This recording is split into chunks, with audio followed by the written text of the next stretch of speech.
Hello दोस्तों, तो स्वागत है आपका ध्येय अचीवर नर्सिंग के इस सेमेस्टर चैनल पे। आज का जो हमारा लेक्चर है 7th चैप्टर का हमारा 5वां लेक्चर होने वाला है। और इस लेक्चर में हम लोग कुछ अब्यूजेज के बारे में देखेंगे, चाहे वो आपका हो गया वुमेन एम्पावरमेंट, हो गया वुमेन अब्यूज, हो गया चाइल्ड अब्यूज, हो गया एल्डरली अब्यूज, हो गया। इन सारी चीज़ों के बारे में देखेंगे। यानी जो आपका आपका जो सोशल इशू है जो कि अफेक्ट करता है हेल्थ को और डेवलपमेंट को, किसी भी फैमिली की, किसी भी पर्सन को, उसके बारे में देखने वाले हैं। तो अगर आप चैनल पे नए हैं तो चैनल को सब्सक्राइब कर दीजिएगा। अगर आपको वीडियो इन्फॉर्मेटिव लगी हो, वीडियो नॉलेजेबल लगी हो, तो अपने दोस्तों के साथ शेयर भी ज़रूर कीजिएगा। तो चलिए आगे बढ़ते हैं और एक एक करके आपको एक एक के व्यूज, एक एक चीज़ों के बारे में देखते हैं। तो सबसे पहला टॉपिक है हमारा वुमेन एम्पावरमेंट। तो अगर आपको ये पूरा पीपीटी, पूरा लेक्चर पसंद आए तो लाइक ज़रूर कर दीजिएगा। वुमेन एम्पावरमेंट मतलब क्या होता है? वुमेन को फ्रीडम देना, राइट देना, अपॉर्चुनिटी देना और रिसोर्स देना, अपने डिसीजन खुद ले सकें, अपने लाइफ के प्रति, अपने हेल्थ के प्रति, अपने एजुकेशन के प्रति और अपने करियर के प्रति। तो ये सारी चीज़ें आपकी होती हैं। एम्पावर मतलब उनको पावर देना, ठीक। इस शब्द में क्या आता है? एम्पावर है, ठीक। तो उनको पावर देना। पावर किस चीज़ का देना? उनको फ्रीडम दे देना, राइट दे देना, अपॉर्चुनिटी दे देना और रिसोर्स दे देना। अगर इतनी चीज़ें आप दे देंगे तो अपने खुद का डिसीजन ले पाएंगे, अपने लाइफ से रिलेटेड, अपने हेल्थ से रिलेटेड, एजुकेशन से रिलेटेड, उनको करियर अपॉर्चुनिटी क्या चाहिए, उनको करियर में क्या करना है, इस सारी चीज़ों को उनको मिल जाएगा। वुमेन एम्पावरमेंट इसी का मतलब होता है। इसके बाद में आ जाता है ऑब्जेक्टिव। इसके क्या? प्रमोट करना जेंडर इक्वलिटी। यानी जेंडर इक्वलिटी का मतलब क्या होता है? यानी इक्वलिटी, जो समान अवसर प्रदान करना, इंश्योर करना इक्वल एक्सेस ऑफ एजुकेशन, समान अवसर मिले एजुकेशन में, हेल्थ केयर में और एम्प्लॉयमेंट में। इंप्रूव करना सोशल और इकोनॉमिक स्टेटस को, इनहेंस करना डिसीजन मेकिंग पावर को और प्रिवेंट करना वायलेंस और डिस्क्रिमिनेशन को। यानी वायलेंस को प्रिवेंट करना, इससे जैसे अगर वुमेन एम्पावर होगी, उनके पास नॉलेज होगा, उनके पास जानकारियाँ होंगी, आगे बढ़ेंगे तो धीरे धीरे प्रिवेंट वायलेंस हो जाएगा। यानी जो वायलेंस है वो धीरे धीरे कम होगा। इसके बाद इनहेंस करना डिसीजन मेकिंग पावर को, इम्प्रूव करना सोशल एंड इकोनॉमिक स्टेटस, क्योंकि अगर घर में दो लोग हैं, दोनों लोग कमाएंगे तो ज़्यादा इकोनॉमिक, जो ज़्यादा इनकम होगा। अगर एक ही लोग केवल मेल कमाएगा, फीमेल नहीं कमाएगा, यानी हस्बैंड कमाएगा, जो है वाइफ नहीं कमाएगी, तो इससे कम इनकम होगा। तो ये इकोनॉमिक स्टेटस के लिहाज से भी अच्छा है। इसके बाद में हमारा यह था कि एरिया या ऊपर वुमेन एम्पावरमेंट कौन, किस किस एरिया में वुमेन एम्पावरमेंट की ज़रूरत है। तो एजुकेशन के एरिया में सबसे ज़्यादा ज़रूरत है, इकोनॉमिक एम्पावरमेंट की सबसे ज़्यादा ज़रूरत है, सोशल एम्पावरमेंट की सबसे ज़्यादा ज़रूरत है, पॉलिटिकल एम्पावरमेंट की सबसे ज़्यादा ज़रूरत है, हेल्थ एजुकेशन में और लीगल एम्पावरमेंट में। इतने सबसे ज़्यादा एजुकेशन में, अगर एजुकेशन मिलेगा तो इकोनॉमिक एम्पावरमेंट होगा, सोशल एम्पावरमेंट होगा, पॉलिटिकल भी हो जाएगा, हेल्थ एम्पावरमेंट होगा और लीगल एम्पावरमेंट भी होगा। तो कंपोनेंट और स्ट्रेटजी इसकी क्या क्या हो सकती है? सबसे पहला तो एजुकेशन और स्किल जो है डेवलप करना, इसकी ट्रेनिंग देना। इसके बाद में आपका इकोनॉमिक एम्पावरमेंट बनाना, ये सारी चीज़ें हो गई। हेल्थ और रिप्रोडक्टिव राइट्स उनको प्रोवाइड करना। इसके अलावा आपका हो जाता है पॉलिटिकल पार्टिसिपेशन। पॉलिटिकल पार्टिसिपेशन होगा तो इससे जो रूल रेगुलेशन बनेंगे उसमें जो है महिलाओं का ज़्यादा ख्याल रखा जाएगा। लीगल राइट्स देना और उनको प्रोटेक्शन देना, उनको अवेयरनेस प्रोवाइड कराना, कैपेसिटी बिल्ड करना, एम्प्लॉयमेंट अपॉर्चुनिटी देना, ये सारी चीज़ें आपकी आ जाती हैं कंपोनेंट और स्ट्रेटेजी में, ठीक। इसके बाद में आपका आ जाता है government scheme for women empowerment. यानी वुमेन एम्पावरमेंट के लिए गवर्नमेंट की क्या क्या स्कीम है। तो बेटी बचाओ बेटी पढ़ाओ, जो आप लोग सुन रहे होंगे, बेटी बचाओ बेटी पढ़ाओ। प्रधानमंत्री वंदना योजना, PMMVY, ठीक। तो प्रधानमंत्री वंदना योजना, सुकन्या समृद्धि योजना, उज्ज्वला योजना, इसमें LPG कनेक्शन केवल महिलाओं के नाम से यानी फीमेल के नाम से ही होता था, फ्री में होता था। One stop centre scheme violence support के लिए। महिला शक्ति केंद्र।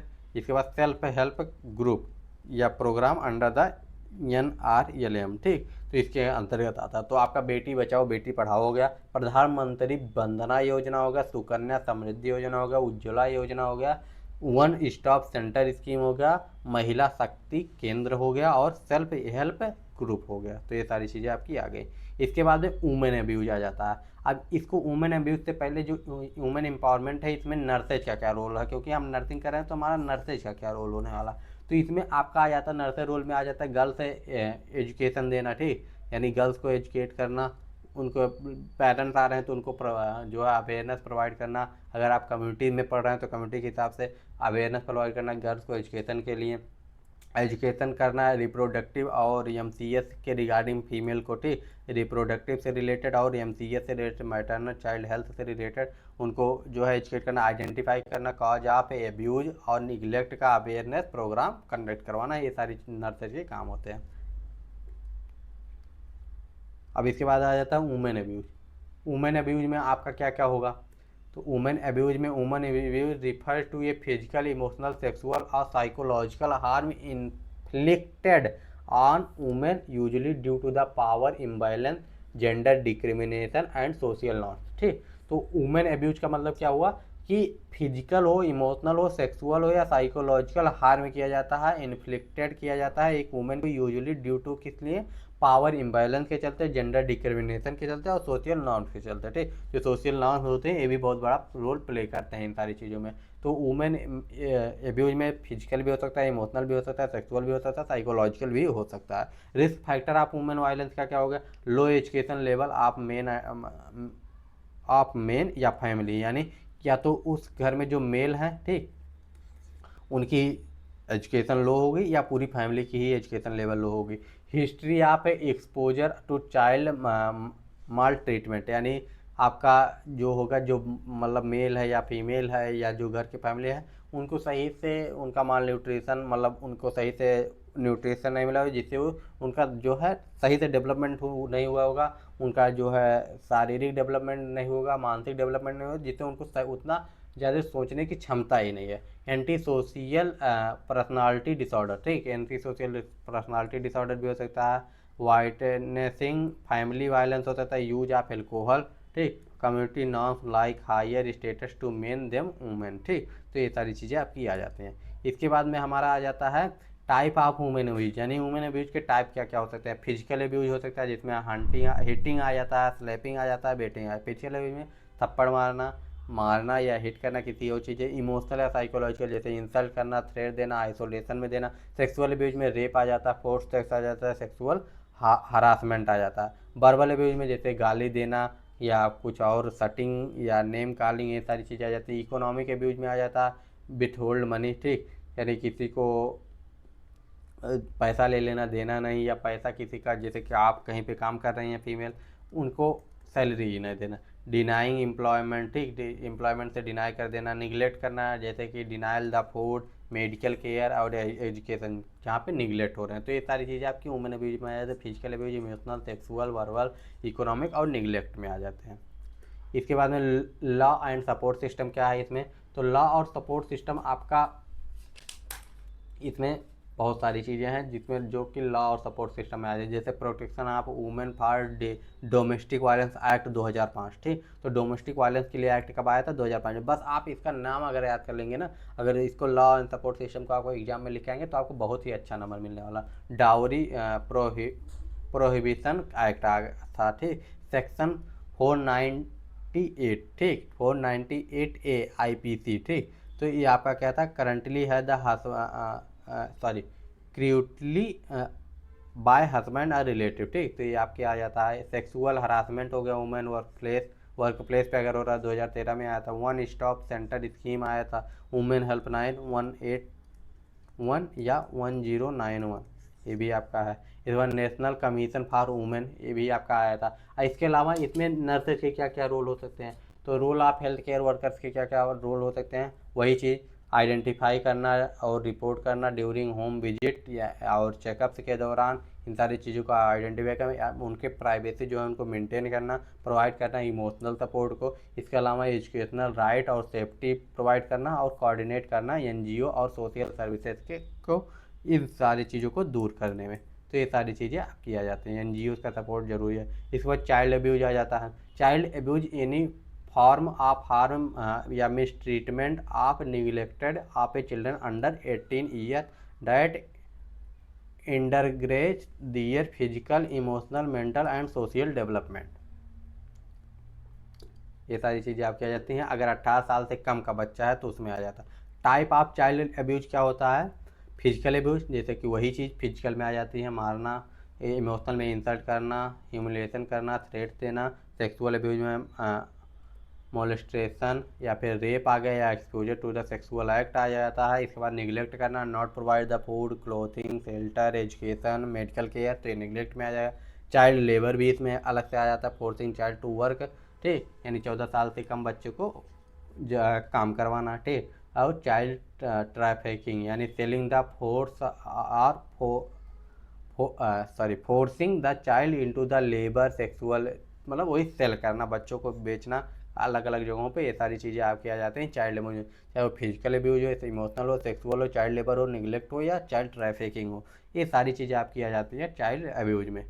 इसके बाद में आपका आ जाता है साइन ऑफ चाइल्ड अब्यूज, यानी चाइल्ड अब्यूज अगर किसी बच्चे का अब्यूज हो रहा है तो कैसे पता चलेगा कि हाँ इस बच्चे का अब्यूज हो रहा है। अनएक्सप्लेन्ड इंजरी होगी उसके कहीं पे, फियर होगा सर्टेन पीपुल या कुछ पीपुल, जैसे कोई नया पीपुल देगा उसको फिर डर लगेगा कि या किसी जगह पे जाने से डर लगेगा। सडन बिहेवियर चेंज होगा उसका, पुअर हाइजीन और माल नरिशमेंट होगा उसका, रिग्रेशन होगा जैसे कि बेड बेटिंग होगा, थंब सकिंग होगा।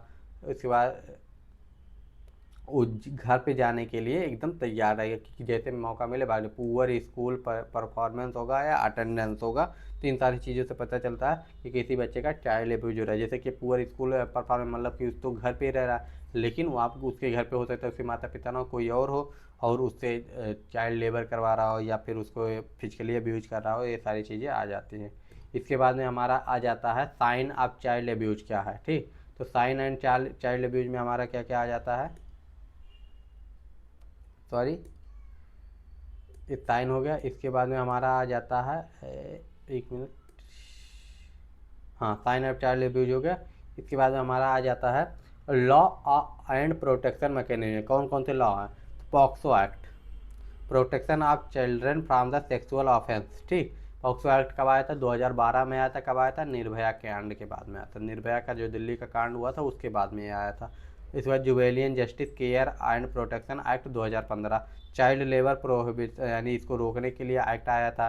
RTE act, right to education act है। National commission for protection of child rights, NCPR, ठीक, NCPCR है। फिर चिल्ड्रन 1098, ठीक, ये आपका 1090 आपका वुमेन के लिए है, और 1098 आपका किसके लिए है, 24 घंटे बच्चों के लिए है, चिल्ड्रन के लिए 1098। अगर कुछ नहीं मिलता तो 100 पे भी कॉल कर सकते हैं, ये सारे हेल्पलाइन नंबर वहाँ से जुड़े हुए होते हैं। ये सारी चीज़ें आपकी हो गई। इसके बाद अब्यूज ऑफ एल्डरली पीपल, यानी elderly abuse is an international and sorry elderly abuse any intentionally or unintentionally act that cause harm or distress to an older adult, or often by someone they trust, family, caregiver, etc। मतलब कुछ family वाले कहना नहीं चाहिए, ऐसे होते हैं जो अपने बूढ़े माता पिता या जो भी होते हैं उनके घर में बूढ़े लोग, उनका मतलब बोझ समझते हैं। तो चाहे वो इंटेंशनली हो या अनइंटेंशनली हो, वो आपका आएगा एल्डरली अब्यूज में। और उनका कोई समन कोई भी हो सकता है, चाहे उनके ट्रस्ट का कोई हो, जैसे फैमिली या केयर गिवर, कोई भी हो सकता है जो कि एल्डरली अब्यूज उनका कर रहा हो। Type of elderly, physical abuse में वही आ जाता है, इमोशनल अब्यूज में आ जाता है, फाइनेंशियल अब्यूज में आ जाता है, उनको मनी ही ना दे, प्रॉपर्टी मिस यूज कर ले, ये सारी चीज़ें। निगलेक्ट में आ जाते हैं, not provide the food, medicine, hygiene. Sexual abuse में अनवांटेड टचिंग और एक्सप्लॉयटेशन, या फिर आपका अबडंटमेंट यानी living the elderly alone without care, ठीक, यानी ऐसा छोड़ दिया जाता है। ये सारी टाइप में आपके आ जाते हैं। अब इनके क्या है कॉज ऑफ एल्डरली अब्यूज में, इसमें केयर गिवर स्ट्रेस या बर्नआउट हो सकता है, फाइनेंशियल डिपेंडेंसी और एल्डरली हो सकता है, लैक ऑफ अवेयरनेस और एजुकेशन सबसे बड़ा प्रॉब्लम है, social isolation, greed over property और एसेट्स जो होते हैं, ये हो गया। या फिर आपका हो जाता है जो negative attitude toward the elderly होता है, ये सारी चीज़ें आ जाती हैं जो कि निगेटिव एटीट्यूड नहीं रखना चाहिए। तो इसे अब इसमें लॉ क्या क्या है एल्डरली पीपल के लिए, देखिए ये सारी चीज़ें आपको थोड़ा सा समझ लीजिए। इसमें ऐसा नहीं है कि जैसा इसमें दिया वो ऐसे आप लोग लिख पाए, ऐसा हो ही नहीं सकता कि ऐसा आप लोग कर पाए, ठीक। तो ये आपका नहीं हो सकता। तो इसके लिए आपको चीज़ें जो है समझनी पड़ेंगी। तो बस इसीलिए यहाँ पे थोड़ा जल्दी जल्दी बता रहे हैं, क्योंकि इसको आप लोग बस देख रहे हैं, सुन रहे हैं, इससे समझ में आ जाएगा। लॉ एंड सपोर्ट सर्विसेज हो गया। अगर वीडियो पसंद आए तो लाइक ज़रूर कर दीजिए। लॉ एंड सपोर्ट सिस्टम में इसका क्या होगा, maintenance of welfare parent and senior citizen act 2007 आया था। National policy of older person, elderly helpline, ठीक, 14,567। NGO and old age home है। Legal aid clinics for seniors हो गया, या police protection and welfare scheme for the elderly, ये सारी चीज़ें आपकी आ गई। इसके बाद कमर्शियल सेक्स वर्कर्स।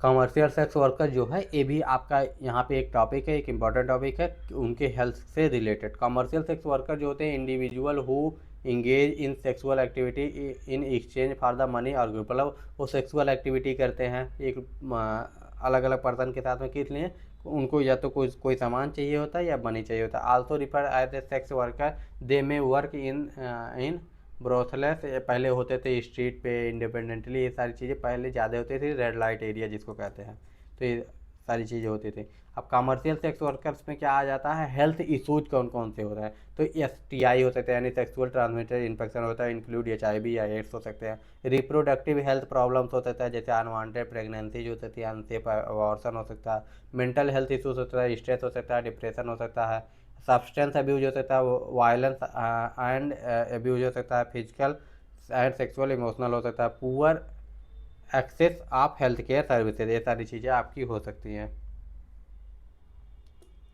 अब इसमें लीगल एस्पेक्ट क्या है, sex work itself is not illegally, ठीक, ये सेक्स वर्क कोई भी इनलीगल है, but activity like the brothel, keeping, pimping and soliciting in the public are criminal offence, ठीक। तो ये सारे पब्लिक में अगर कुछ किया जा रहा है तो वो क्रिमिनल ऑफेंस में आता है। Law under the immoral trafficking prevention act 1956 में आया था। सुप्रीम कोर्ट गाइडलाइंस 2012 में आया था, प्रमोट करने के लिए dignity and health right of the sex worker के डिग्निटी को मेंटेन करने के लिए और उनके जो है हेल्थ को मेंटेन करने के लिए ये 2022 में गाइडलाइंस कोई गाइडेंस दिया था सुप्रीम कोर्ट ने। इसके बाद में फीमेल फीटसाइड, ठीक, यानी भ्रूण हत्या, जो फीमेल का भ्रूण हत्या होता है, यानी महिला भ्रूण हत्या जो होती है, ये सारी चीज़ें लिंग परीक्षण करके उसका भ्रूण हत्या करना, ठीक। तो फीमेल फीटोसाइड इतना इनलीगल प्रैक्टिस है, ये पूरी तरह से इंडिया में बैन है, इनलीगल है। Abortion of a female foetus after determining the sex of the unborn child usually due to the gender bias, ठीक। तो ये सारी चीज़ें आपकी आ गई। इसके बाद में हमारा आ जाता है कॉजेज ऑफ फीमेल फीटिसाइड। तो कॉजेज, इसके कारण क्या क्या हो सकता है, प्रेफरेंसेज ऑफ मेल चाइल्ड हो गया, डाउरी सिस्टम हो गया, सोशल एंड कल्चरल डिस्क्रिमिनेशन हो गया, inheritance throughout the male lineage हो गया, ठीक, lack of education and awareness हो गया, misuse of sex determinant technology, ठीक, यानी ये सारी चीज़ें। कॉजेज क्या क्या हो सकते हैं, प्रेफरेंस ऑफ मेल चाइल्ड का होता है, डाउरी सिस्टम होता है, या फिर सोशल एंड कल्चर का दिक्कत हो, इनहेरिटेंस हो, या फिर लैक ऑफ एजुकेशन हो, या फिर जो है टेक्नोलॉजी का मिसयूज हो, ये सारी चीज़ें आपकी इसमें आ जाते हैं। अब इसके बाद में लॉ, इसके अगेंस्ट लॉ क्या क्या है, तो आपका लॉ में क्या आ जाता है, PCPNDT एक्ट 1994, यानी pre conception and prenatal diagnostic technique act 1994 में आया था। MTP एक्ट, यानी medical termination of pregnancy abortion only under the legal condition में होता था। बेटी बचाओ बेटी पढ़ाओ योजना गवर्नमेंट का इनिशिएटिव है, जिससे कि बेटियां सेव हो सकें। स्ट्रिक्ट पनिशमेंट डॉक्टर और फैमिली मेम्बर दोनों के लिए अगर सेक्स सिलेक्शन अबॉर्शन हो रहा है तो। इसके बाद में आ जाता है सब्सटेंस एब्यूज या ड्रग एब्यूज। तो सब्सटेंस एब्यूज या ड्रग एब्यूज क्या होता है, ये एक हार्मफुल या हजार्डस यूज होता है साइकोटिक जो ड्रग होते हैं सब्सटेंस, जैसे अल्कोहल हुआ, ड्रग हुआ, तंबाकू हुआ, lead the addiction and health care social problem, जो मेडिसिन आपका एडिक्शन कर सकती हैं, इन सारी चीज़ें। कॉमन अब्यूज सब्सटेंस क्या है, अल्कोहल है, तंबाकू है। इसके बाद में आपका जो है गांजा हो गया, भांग हो गया, हीरोइन हो गया, कोकीन हो गया, इन्हेलेशन हो गए, ग्लू हो गया, पेंट थिनर हो गया, ये सारी चीज़ें। जैसे बीच में चल रहा था वाइटनर जो होता है उसका प्रिपरेशन, हाँ सॉरी, हाँ,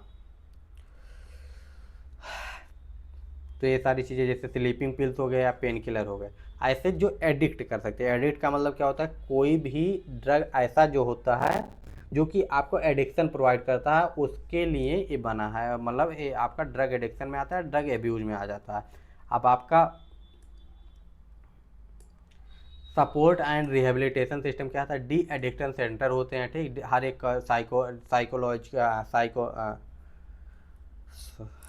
साइकेट्रिक डिपार्टमेंट, ठीक, साइकोलॉजिकल डिपार्टमेंट नहीं, psychiatric department, de addiction centre वहाँ पे होता है। साइकेट्रिक काउंसलिंग होते हैं, एनजीओ एंड कम्युनिटी प्रोग्राम्स होते हैं, गवर्नमेंट स्कीम होते हैं, नशा मुक्ति भारत अभियान जो चल रहा। इसके बाद हेल्पलाइन पार ड्रग अब्यूज है 14 446। तो ये सारी चीज़ें आपकी आ जाती हैं इन सारी चीज़ों में।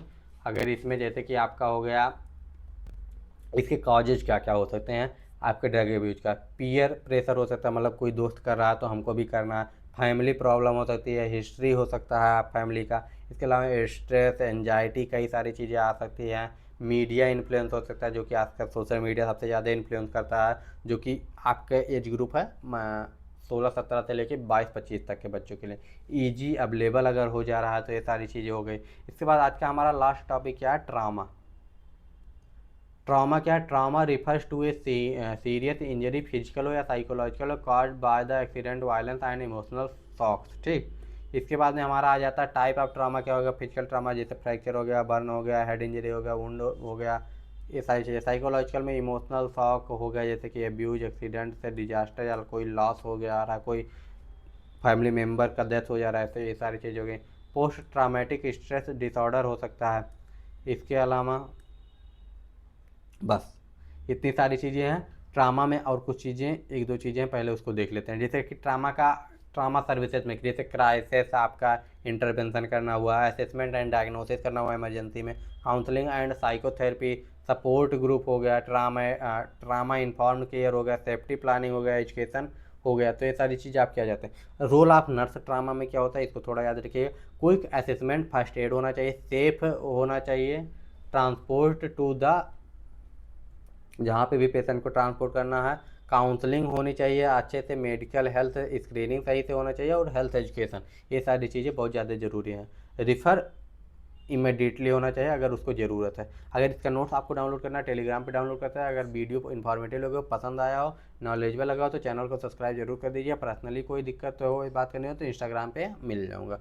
मिलते हैं नेक्स्ट वीडियो में, सारे लिंक आपको डिस्क्रिप्शन में मिल जाएंगे, तो वहाँ से जाके आप लोग ज्वाइन कर सकते हैं। मिलते हैं नेक्स्ट वीडियो में। अपने दोस्तों के साथ वीडियो को जरूर शेयर कीजिए, वीडियो को लाइक जरूर कीजिएगा। मिलते हैं नेक्स्ट वीडियो में। Bye bye, take care and जय हिंद।